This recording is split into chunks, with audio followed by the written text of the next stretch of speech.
अब रुक करेंगे उत्तराखंड की खबरों का। एक बड़ी खबर नरेंद्र नगर से आ रही है, जहां पर सीएम धामी ने G20 मेहमानों की मेजबानी की। रात्रि भोज में सीएम धामी ने सभी का स्वागत किया। एक एक डेलीगेट से सीएम ने मुलाकात की। नए शहरों के भविष्य को लेकर भी यहां पर चर्चा की गई। उत्तराखंड की प्रायोजित नई टाउनशिप पर भी यहां पर बात की गई है। विषम भौगोलिक परिस्थितियों के इंफ्रा पर भी काम हो रहा है। उपभोग नहीं, उपयोग के सिद्धांत पर हो काम।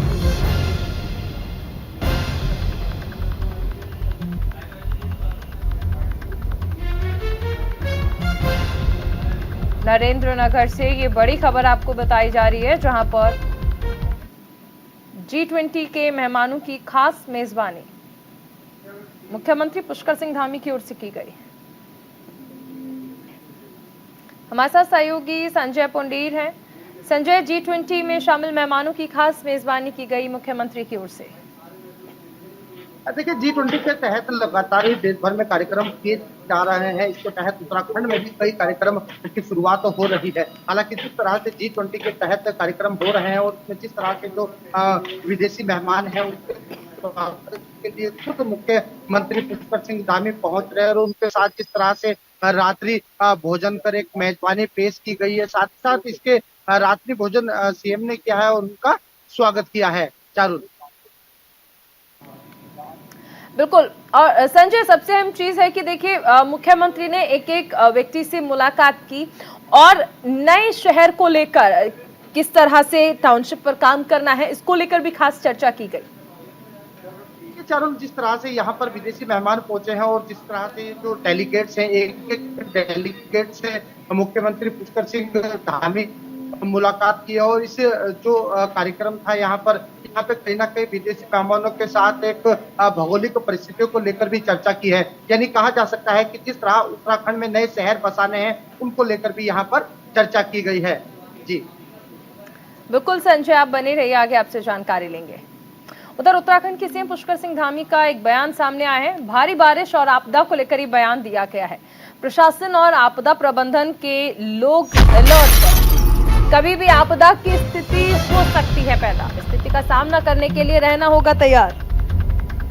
सीएम पुष्कर सिंह धामी ने ये बयान दिया है। भारी बारिश और आपदा को लेकर सभी को अलर्ट किया गया है। प्रशासन और आपदा प्रबंधन के लोग अलर्ट पर हैं, ये कहा गया। और कहा कि किसी भी आपदा की स्थिति क्योंकि कभी भी पैदा हो सकती है और ऐसी किसी भी स्थिति से निपटने के लिए हर कोई तैयार है। स्थिति का सामना करने के लिए तैयार रहना होगा।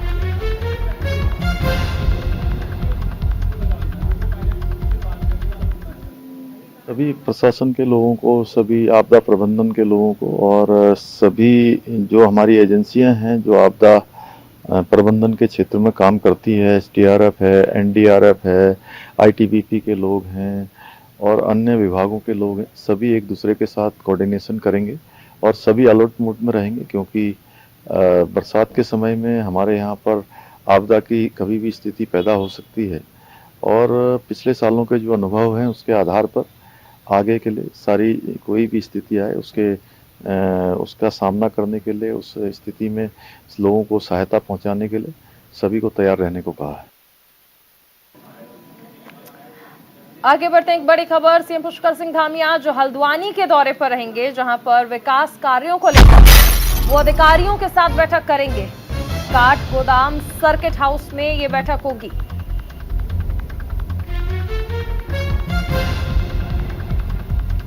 बड़ी खबर आपको बताई जा रही है।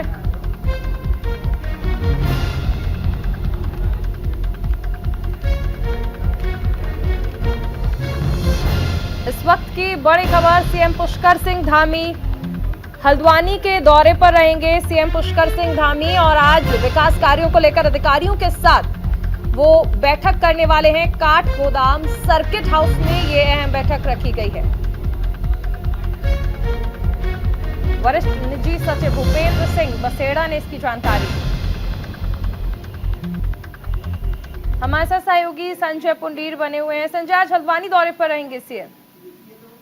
ये मुख्यमंत्री पुष्कर सिंह धामी आज अपने एक दिवसीय दौरे पर हल्द्वानी पहुंच रहे हैं, जहां पर अधिकारियों के साथ विकास कार्यों को लेकर बैठक करेंगे। हालांकि यह जानकारी उनके वरिष्ठ सचिव ने दी है और जिस तरह से हम देख रहे हैं कि उत्तराखंड में एक के बाद एक विकास कार्य हो रहे हैं। हालांकि उत्तराखंड में इन दिनों बरसात का मौसम है, इसको लेकर भी किस तरह से लोगों को राहत दी जा सकती है, इस पर भी कहीं ना कहीं आज यहाँ मंथन किया जाएगा।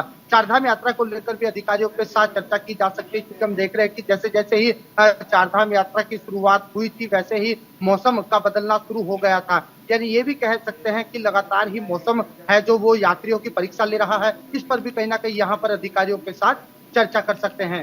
चारुल संजय, एक चीज और है, चारधाम यात्रा का आपने जिक्र किया है, कई सारी समस्याओं का सामना चारधाम पे जाने वाले यात्रियों को करना पड़ रहा है।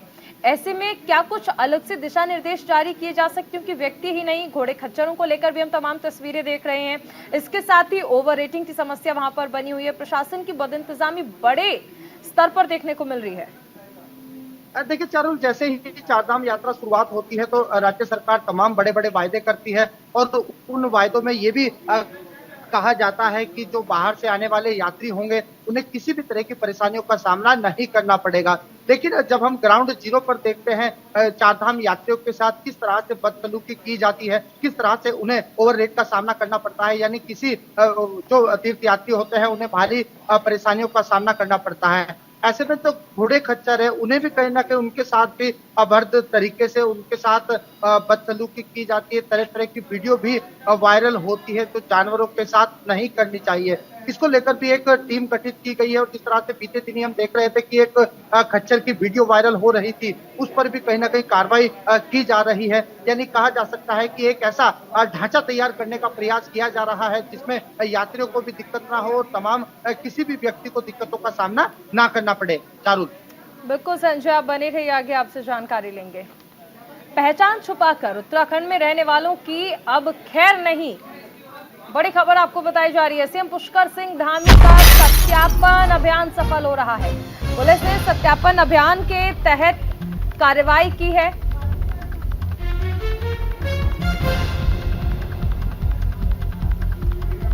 पुलिस ने 95 लाख से अधिक का जुर्माना वसूला है।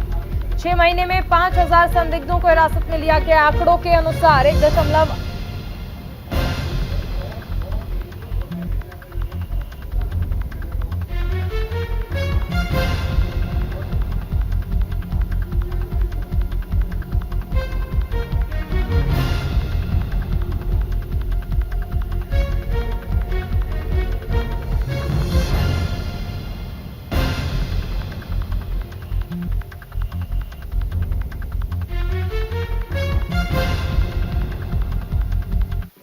चलिए आगे बढ़ेंगे। एक बड़ी खबर देहरादून से आ रही है, जहां पर राज्य सहकारी बैंक में होंगी बोर्ड बैठक।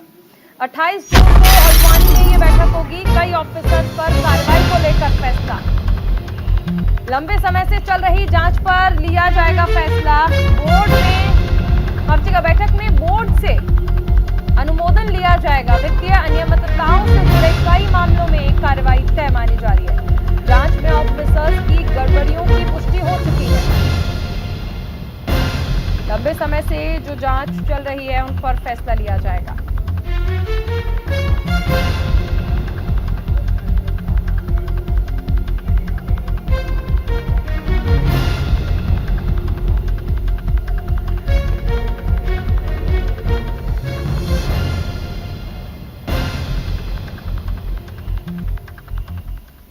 और अब देहरादून से एक बड़ी खबर, मध्य क्षेत्रीय परिषद की 24वीं बैठक उत्तराखंड में प्रस्तावित की गई। बैठक की अध्यक्षता करेंगे केंद्रीय गृह मंत्री अमित शाह।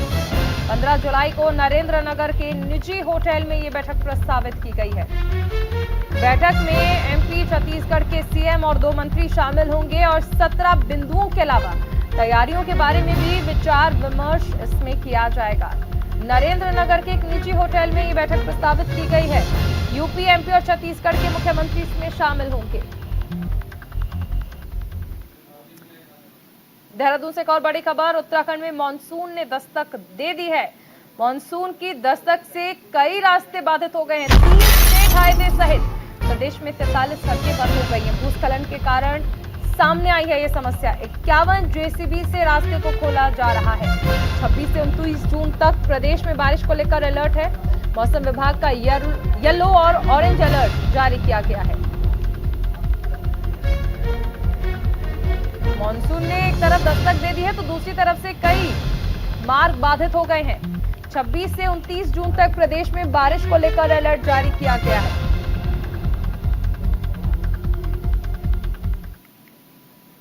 वहीं उधम सिंह नगर के काशीपुर में बहुजन समाज पार्टी की ओर से कार्यकर्ता सम्मेलन का आयोजन किया गया, जहां काशीपुर पहुंचे बीएसपी के उत्तराखंड प्रभारी शमसुद्दीन रायन ने कहा कि बहुजन समाज पार्टी उत्तराखंड में दोबारा अपनी खोई हुई साख हासिल करेगी। हम पूरी मजबूती से लोकसभा चुनाव में उतरेंगे। आपको बता दें कि बसपा प्रभारी शमसुद्दीन रायन ने कार्यकर्ता सम्मेलन में शामिल होने से पूर्व संगठन प्रभारियों और पदाधिकारियों से जनता के बीच बसपा की साख और नब्ज को टटोला। इसके साथ उन्होंने संगठन को लेकर दिशा निर्देश भी जारी किए।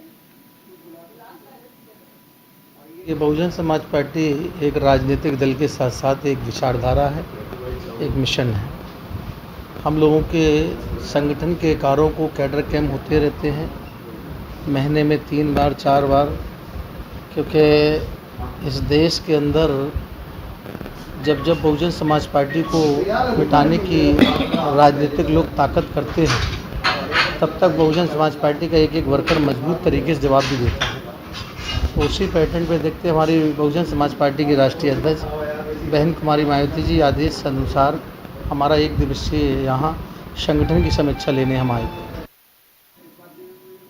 हमारे साथ सहयोगी संजय बने हुए हैं। संजय, क्या अपडेट है पूरे मामले को लेकर? क्योंकि बीएसपी देखिए कहीं ना कहीं इस कोशिश में तो है कि खोया हुआ जो जनाधार है वो वापस आए। उत्तर प्रदेश में भी यही कोशिश है और उत्तराखंड में भी अब वही कोशिश। देखिए चारुल, जैसे जैसे चुनाव नजदीक आते हैं वैसे वैसे ही सभी राजनीतिक पार्टी सक्रिय हो जाती है और तमाम तरह के दावे और वायदे जनता के बीच पहुंचकर करना शुरू कर देती है। इसी तरह अब लगातार हम देख रहे हैं कि बहुजन समाज पार्टी की बात की जाए या कांग्रेस की बात की जाए या फिर अन्य कोई पार्टी हो, सभी लोग जनता के बीच पहुंच रहे हैं और बड़े बड़े वायदे कर रहे हैं। अपनी खोई हुई साख एक बार फिर वापस पाने के लिए बहुजन समाज पार्टी ने भी कमर कस ली है, क्योंकि हमने देखा है कि उधम सिंह नगर के काशीपुर में जो बहुजन समाज पार्टी के नेता है वो पहुंचे हैं शमसुद्दीन रायन, और इन्होंने कहा है कि लगातार लोकसभा चुनाव में हम मजबूती से लड़ेंगे और सभी विधानसभाओं पे सभी लोकसभा सीटों पर हम यहाँ कार्य करेंगे। चारुल, बिल्कुल संजय, आप बने रहिए, आगे आपसे जानकारी लेंगे।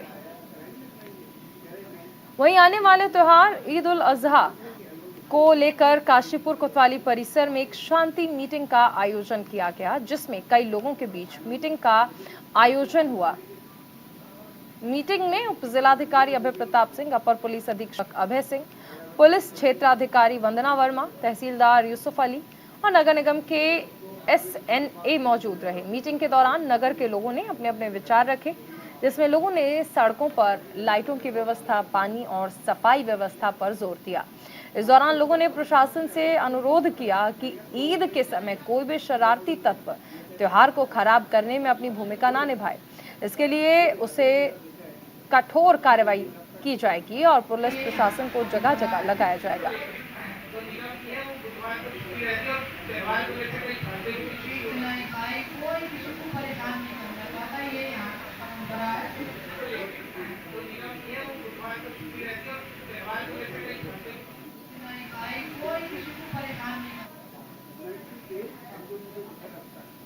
ईद उल अजहा का त्यौहार है और उसी के संबंध में चूंकि थाना लेवल पे ये एक स्थापित परंपरा है कि जो भी इससे जुड़े हुए विभाग हैं, चाहे वो नगर निगम हो, SDM साहब की टीम हो या थाने की टीम हो, और जो इससे जुड़े हुए स्टेक होल्डर है, सबकी एक मीटिंगें कर ली जाए।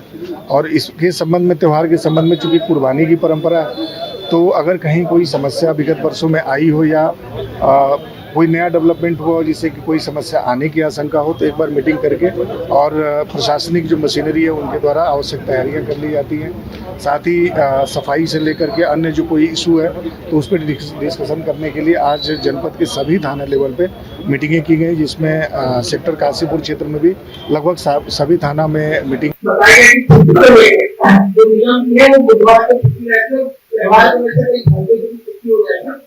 साफ सफाई के व्यवस्था पे अच्छे पड़ेगा, उसको भी ध्यान में रखा जाएगा। और जैसा कि सीमा ने बताया कि वीडियो को लेकर तो सबसे पहले हमारी जिम्मेदारी बनती है कि ऐसा कोई वीडियो बना के हम वायरल ना हो, इसका प्रयास करें। वहीं लक्सर पुलिस को एक बड़ी कामयाबी हाथ लगी है। दरअसल पुलिस ने अंतर्राष्ट्रीय चरस गिरोह के 2 सदस्यों को गिरफ्तार कर 3 किलो से अधिक चरस बरामद की। लक्सर कोतवाल अमरजीत सिंह ने बताया कि वरिष्ठ पुलिस अधीक्षक के निर्देश पर ड्रग तस्करी के खिलाफ अभियान चलाया जा रहा है और इसी के तहत पुलिस टीम ने अंतर्राष्ट्रीय ड्रग पेडलर वकील अहमद को गिरफ्तार किया। उसके कब्जे से 3.5 किलो चरस बरामद की गई है, जबकि उसका एक साथी असलम पुलिस टीम ने लखनऊ में कई ठिकानों पर छापा मारकर देर रात गिरफ्तार किया। अंतर्राष्ट्रीय ड्रग रैकेट का भंडाफोड़ हुआ है और इसमें करीब 4.25 किलो हमारे द्वारा चरस को सीज किया गया है। ये कल सूचना मिली थी कि सुल्तानपुर में एक व्यक्ति जिसका नाम वकील है उसके घर में चरस की पुलिस टीम। लक्सर से सहयोगी जसवीर हमारे साथ जुड़ गए हैं। जसवीर, कहा जा सकता है कि नशे के विरुद्ध एक बड़ा अभियान जो है वो चलाया जा रहा है। बिल्कुल चारू, सबसे बड़ी बात तो यह है कि ये जो ड्रग्स पकड़ी गई है, यानी कि जो चरस पकड़ी गई है, इसका सबसे ज्यादा इसे कावड़ मेला जो अभी शुरू होने वाला उसमें खपाया जाता।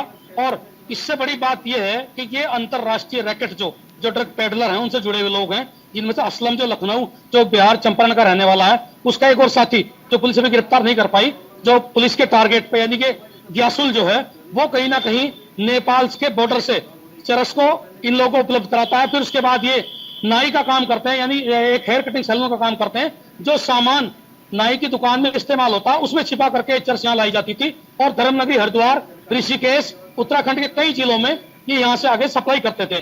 तो ये एक बड़ी खेप जो है यहाँ ला करके कावड़ के मेले में खपाने की तैयारी की जा रही थी। पुलिस ने बड़ी कार्रवाई की है। इसके साथ साथ ही इस पूरे गिरोह का भंडाफोड़ हो गया है। अब पुलिस का जो फोकस है वो ग्यासुल और उससे जुड़े दूसरे लोगों पर है। हालांकि इसके लिए एसटीएफ को भी कहा गया है, यानी कि एसटीएफ भी इसमें काम कर रही है और उत्तर प्रदेश की पुलिस भी कहीं ना कहीं इस पूरे गिरोह से पूछताछ करने के लिए जल्दी ही इन्हें रिमांड पर लिया जाएगा। जो वकील अहमद सुल्तानपुर लक्सर का पकड़ा गया है और उसका साथी असलम, दोनों को। इसके बाद जो इनके तार कहां तक जुड़े हुए हैं और किन किन लोगों से इनके ताल्लुक हैं, कौन बड़े कारोबारी इस काले धंधे में लिप्त हैं, उन सबका खुलासा जल्दी होगा। अभी तक जो पूरे नेक्सस की कमर तोड़ने की कोशिश यहाँ पर पुलिस प्रशासन कर रहा है। बहुत शुक्रिया जसवीर से तमाम जानकारी के लिए। और इसी के साथ इस बुलेटिन में फिलहाल इतना ही। आप बने रहिए न्यूज़ इंडिया के साथ।